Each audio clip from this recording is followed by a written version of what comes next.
Hello, family, friends, and fellow sojourners. I had something interesting happen yesterday. It was frightening, upsetting, um, but what had happened was my cousin contacted me yesterday. He lives out of town, about 300 and some miles away, and said, "Can I come and stay with you? I'd like to come and see Mom. She's not doing well." Well, I've been communicating with Aunt Chloe for ever since she moved to Colorado Springs to stay in a senior community, and because of COVID and because of our moving and all of that, I haven't spent as much time with her as I'd wanted to. But I said, "You're welcome to come," and I thought, well, I better call her and see how she's feeling today.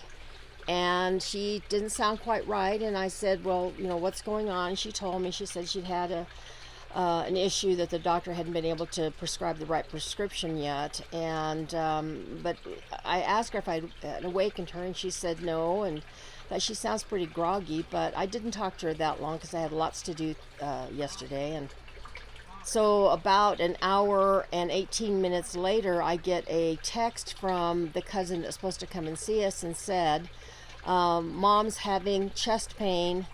911 has been called, and it looks like they're rushing her to the hospital." And my heart just sunk. I thought, Lord, I'm not really ready to let go of her. I just am going through so much right now that emotionally I just would hate to lose her, and was crying out for mercy.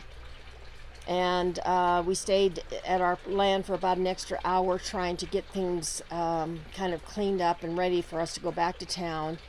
And I drove, and I'm crying, and I'm praying, and I'm crying, and I'm praying. And when I get to the hospital and open the door so that my husband can drive away to our home in Colorado Springs and take care of our dogs, because we couldn't leave him in the car, it was too hot.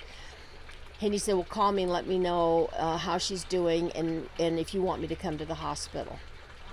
So I walked into the building, and I'm standing in line to go through security, because that's what you have to go through when you're going into the emergency room.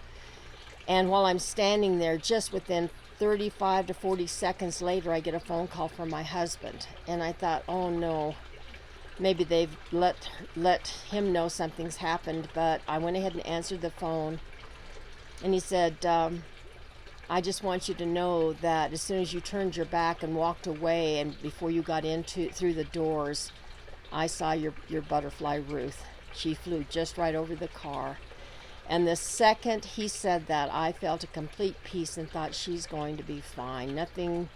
She's all right. I don't need to stress her. I'm not going to lose her. And when I got into the room, her daughter and her youngest son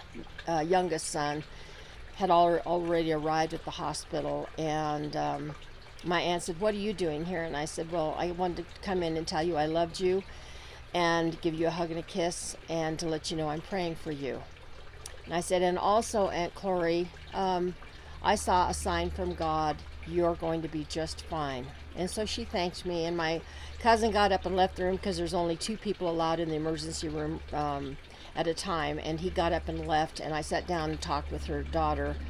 And within about 15 minutes, the nurse comes and rips the curtain open, and she said, "Well, we're going to let you go home.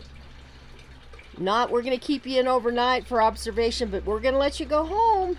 And I was just praising God and thanking him for his mercy, because he knew my heart. He heard my prayers. He extended mercy.